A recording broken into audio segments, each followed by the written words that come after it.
Hello and welcome to another gameplay review on the Virkayu gameplay channel, and in this one, as you can see, we have Diana. Now in this meta of activity, of fisting, of snowballing, of Silas, Camille, Kindred, Nidalee, you might be wondering, why is Diana still relevant? Well, yes, she's abusing things like Jack's show and, stand and conquer pages as you would have seen on your screen, but there's a lot more to Diana, to success with Diana, than just building tank and being, very, very annoying. The first thing is, when you're farming jungler against things like Graves and Kindreds and Silases, you might have activity here. You might have activity on the invades. You get a little bit depressed in terms of your sequencing, so you have to be able to read and react very, very quickly and appropriately and not tilt your pathing. But farming is still a good way to go. Blue side wins the level 1 1v1. I mean, when you have a Yone top lane, they typically feed.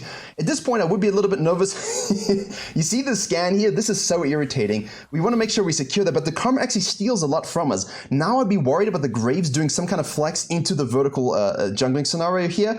You have to be cautious, okay, because we're not even level 3. We will get it from the walls, but we are being tracked. So Graves could easily look to go red, Krugs, Raptors, see this, know this, calculate this, and invade us. Which means you need to pay attention to your bottom lane and know when to give things up. Don't die for no reason, okay? Farming jungling is still viable. Farming jungling can still be good, but you have to be intelligent and know when to secede certain territories. She was gonna start the blue, all right, but she knows this is on the cards here. Bot lane's MIA as well. So she's deciding to look to possibilities, although I think we could have probably started off the Grump and dragged it down. The Graves is in her head, you see. Obviously, we want to go Wolves Grump for the sequencing. You want to drag that shit down, and then the Graves will go up to the top side, all flex here, but it's in her head, right? So this is, for me, a little clunky. Like, we could have just dragged the Grump and played around that kind of stuff, but things you have to be mindful of, correct? And now when he doesn't show, it's 99% the case, he's top side. So I'm expecting him to rotate to this, take top scuttle, potentially snowball the top lane. As a farming jungler, you got to play it accordingly. And we are going for the full... I mean, top laners are just weird, man. They're just absolutely weird.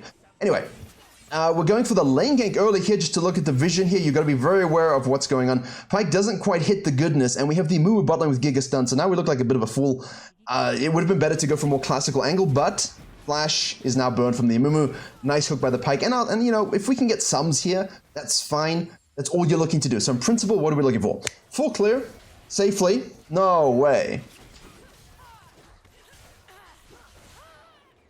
I mean, if you're blue team's bottom lane, you probably don't want to be in that scenario. Okay, nice cue. Okay, so this is perfect for Diana, right? Full clear, crab plus a gank. The damage you have, the gap close you have with, of course, your E reset on the Q hit, the damage you have on the Q, which, by the way, I mean, like, look at this, 6.82 seconds. It's not spammable, but it's not exactly like long duration, right? You can use it multiple times. Now at this point, with Graves crossing mid lane here, 32 CS, we know obviously that's a full clear plus crab plus something else. So what we're going to do is all minions and things like that. So you got to press tab, take it, hit the plant, get back to base. Now, the point of this entire spiel, if you will, is that this is a disciplined base, but at the same time, is Graves really going to waste his time looking for a cheap kill? Like, this is a long way to go, into the jungle here to look for this, whereas he could just kind of float back this or reset. Like, he can just reset, gank bot lane, then resequence and loop back for dragon or a whole bunch of different things we've spoken about. Anyway, the Diana on that gank. Distance, gap close, shields, damage. So you want to carry the game. You've got a Yone who's dying early. You got a Yone behind in CS. You have no idea what your bot lane and mid lane are going to do. Go damage, my friends. Rocket Belt, Shadow Flame, Zhonya's. You don't really need the Shadow Flame, but like a Rocket Belt, Nash's, Zhonya's. These things combined have 1 or 2% win rate deviation from your Nash's, Demonics, Nash's, Jack Show, whatever the hell. People go different orders. It's very, very similar, but it gives you so much more carry potential against teams where you can actually annihilate backlines. Now, you have to be intelligent, right? You can't all in and wait for the movement to ult. You have to play like an assassin, and we'll discuss that. So, here we have the Graves now with 40 CS, which means he's showing up bottom lane, 32, back to base, Raptors, Krugs, ganking bot lane. Now he's most likely going to time that we went from Krugs all the way down. You follow? That means this is going to spawn last, so he could go for a potential cheeky look into their jungle. Let's have a look. Oh, he doesn't. He actually leaves. But again, the threat of possibilities, right? The threat of possibilities is so big when you're farming jungler, and I'm glad the bottom lane is rotating here. This is happening more in most games that I'm playing, actually. Or coaching, excuse me. Silver, gold, platinum, diamond. I have not seen this many bottom lane rotations at the beginning of a season, ever. And that's great. That's great if you're farming jungler. But, here we go. Being that Gromp, we snacked that again. I know most of you come from an older time. That older time being 9 months ago, and in 2021, where you could do what Diana's done this game, you'd be 6. Of course, now with the nerf to experience and so on, that's not the case. We have here the Zed killing the Karma, but we are rotating up to get the kill if possible. Otherwise, the Mumu is now out of position. Remember, you're timing that flash, get that kill, rotate to these scenarios, and that's what you're seeing here. How simple is the concept? Full clear plus crab look for a gank. Reset by, do red, do Krugs, do Raptors. Cut in for a gank if possible, otherwise do the full sequence and do it again. Get 6, fall back to objective. It's standard, and it's easy, and it's replicable, and it's something you can cut and paste every game. If you're farming jungler, now Graves on the other hand is also deciding to do this, but he's not quite got the counter jungling or PvP threat I thought he might have, even though he has snacked himself 1 kill. We're not focusing on the Graves at all here, we're focusing on our game plan. I think that's the most important thing here. Make sure you have smite for this. RNG Scuttle blesses us on the bottom side, and it's a beautiful dragon to snack. This is how you beat Silas, Kindred, Nidalee when they don't get Giga going early. You follow my drift. My drift? My point. And now, what do we have in pocket here? 1400. Could we look to sync it with mid lane? We could actually, considering we have our ultimate available, but if we don't feel like there's any kill threat potential, Karma has all sums. Don't waste your initial ultimate on something that's basically not guaranteed. And Zed's doing himself a good job here against the Karma, so that's fine. This is not meant to be, as I said in Twitch chat beforehand, it's not meant to be like some sort of sexy Aurelian Soul never before seen stuff. And that's the most important thing here. The fundamentals will carry you, my friends. And always do. Right, what are we looking at map-wise here? We have Yone versus Dorius, and we have here the bot lane actually using our lead that we gave them. And I think that's the most important thing, Rad. If they don't run away with the lead you give them early, you can guarantee go back and do the same thing, but if they do run away with it, it's free wins. Yone goes in, it looked like he did no damage, but if there's no sums, even if there is sums, it should be a free kill. We can save our ultimate there. QE, get that reset, help push the wave a little bit, fall on back down. Now we can take the next objective. Objective ping pong, Graves shows bot lane. Now, you should be tracking. You should be tracking frequently, but sometimes, lose is wisdom. It's a good name, actually. Sometimes they will do random things, and you will lose concept of where they should be. But here we can see, what are you projecting? While you're doing this, you look at this, you see, okay, where's he going? Most likely to his Krugs, right? So the next time we see him, he leaves with, say, 60 or 62 or whatever, and then he shows at mid lane, 64, 66. We know he did 1 camp, right? So now we know that that quadrant should be down.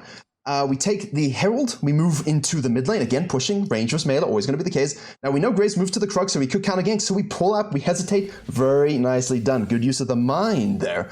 And we could look to bust this open, but again, worried about the Graves potentially shadowing, so we just don't go for it. And Zed, half HP, wants to base, why coin flip the play? Fall back to your red side quadrant. We can sequence out, base, and go straight down to the bottom lane and snowball that lane further.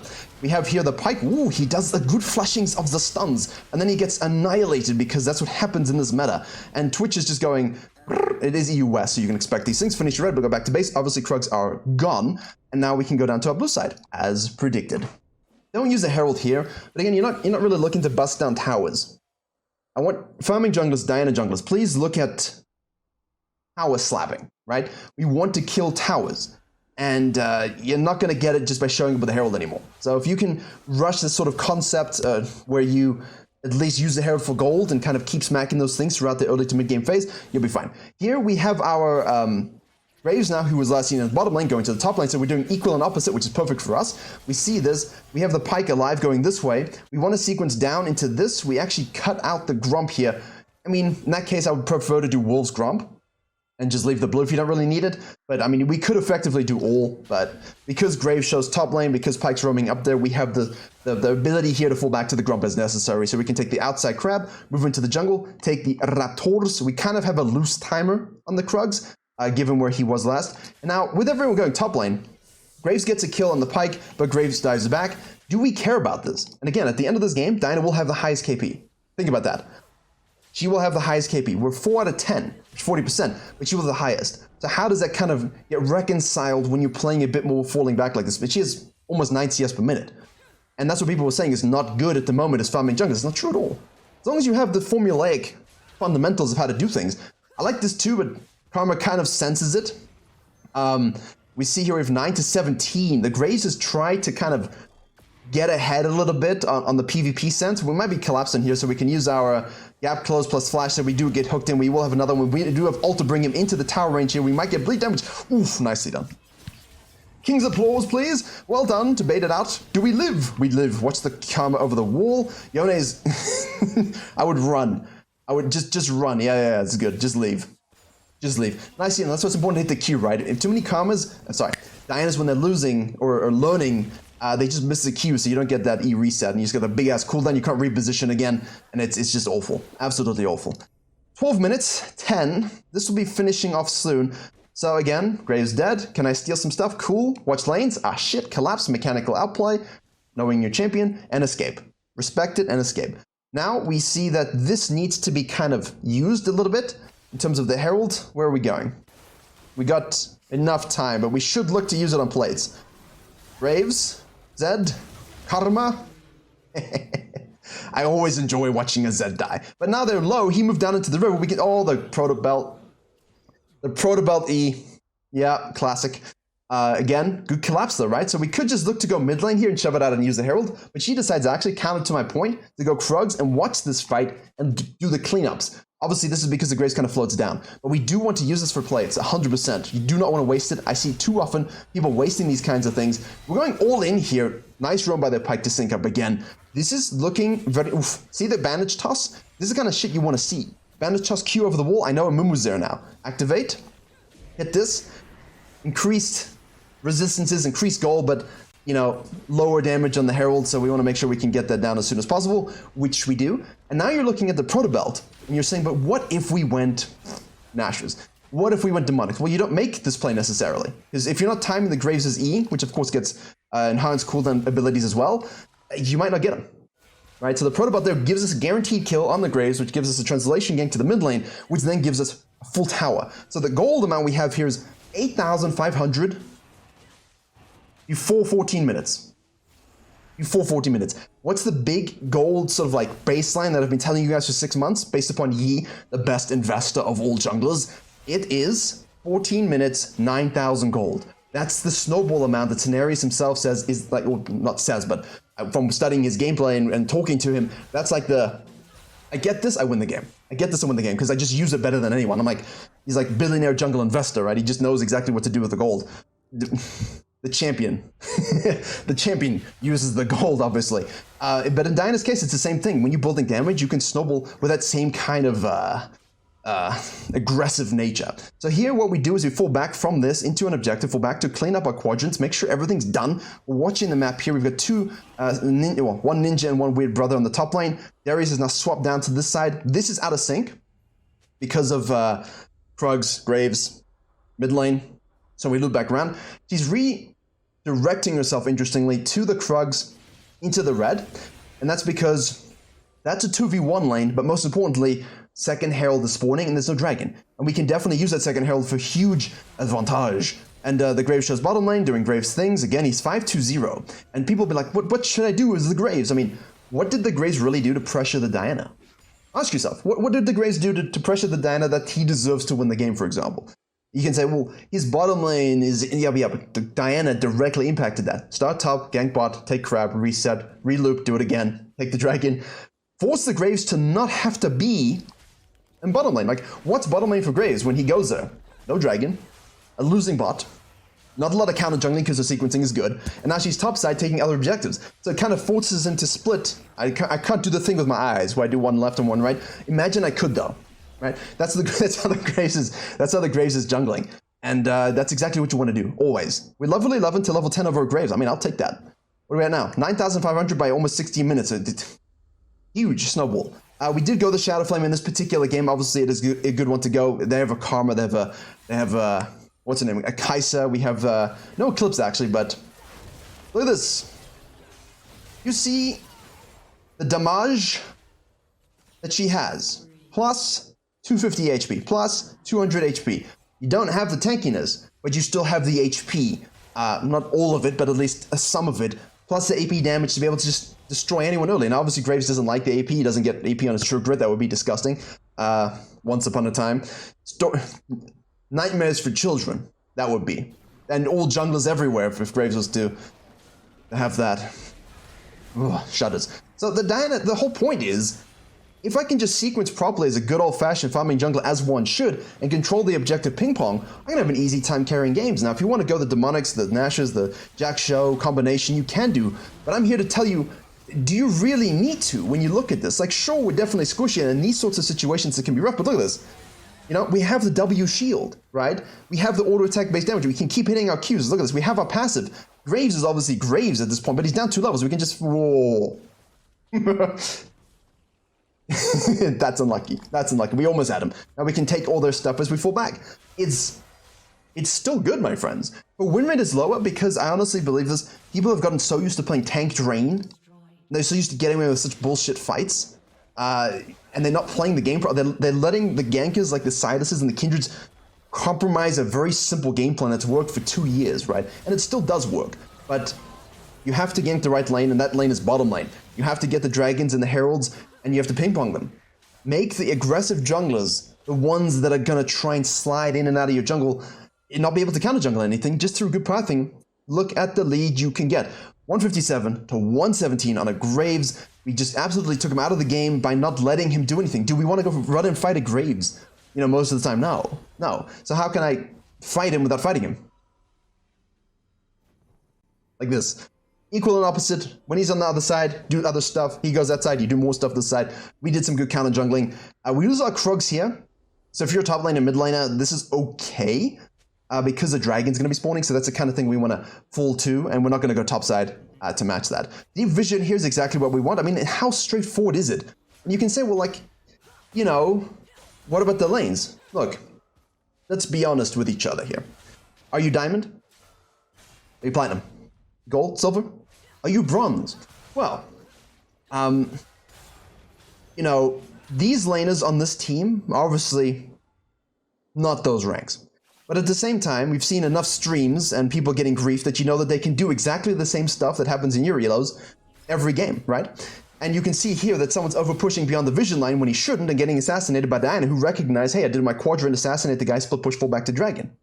What is stopping you from making these same plays, even if your laners are not performing well? Like, for example, if they are actually running down your laners here, Zedkin's most likely just going to ult and kill the Kai'Sa. Think about it.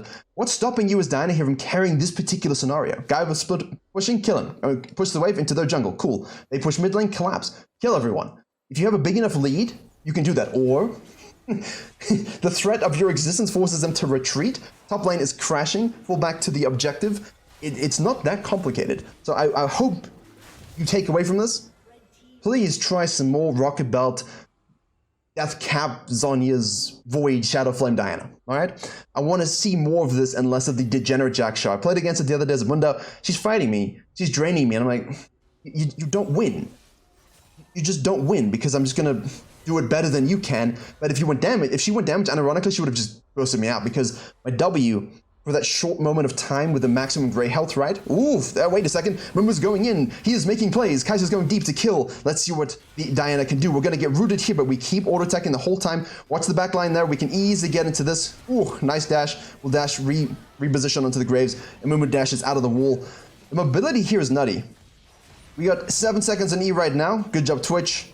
I mean, they just can't deal with you. I mean, you need to be tanked for this? I mean, look at this. This is a great example. You might think, well, like, you know, I need to be tanked for those moments. Yeah, if you get focused, but ideally you're not in the Mumu ult. If you're in the Mumu ult, you've missed position, I feel. Like, I feel like that's something you need to think about in terms of your positioning. But again, very, very nice. 10-0-5. It's not about the damage proc, it's about the mobility. It always is with Dianas and Echoes and Evelyns and Elises, although Elise is part of the Night Harvester group. I do miss the Silas Rocket Belt stuff. Season 9. Protobelt it was called. Protobelt chains. If you think Silas is broken now, I want you to imagine like 2 to 3x more power and 3-way flex in pro play, jungle, mid, and top. And there was many different ways you could build them. We had this like disgusting tank build, which I thought might be viable this season. I mean, I guess he's the original Diana jungle in that sense. Yeah, the tank build from him was pretty much like that Sunfire Diana build, I guess, effectively. You'd go kind of Iceborne stuff, original Iceborne. You'd have like Runic Echoes, AP jungle item, Iceborne with a Sheen and armor, and a slow field. And then you'd have obviously your Zhonya's, and you'd have Spirit Visage and the Mesh Eyes, and you were just unkillable. So again, someone's overcommitting here, oversplitting. We use our E to gap close again. We use our Protobot to gap close here. We have the reset on the E here, so we can kind of wait to see where he's going to go. We use it, then we ult, keep auto attacking the whole time, use your W intelligently to hold and absorb the damages. That's fine. Now, if you're going a kind of Nash's Tooth vibe, then, you know, this is perfect. We see this. Look at this. I just released a short, actually, on the main channel. Just released a short talking about this kind of split pressure from a gold coaching with an Udyr. Because he did such a good job sneaking a Baron. It was from the last stream.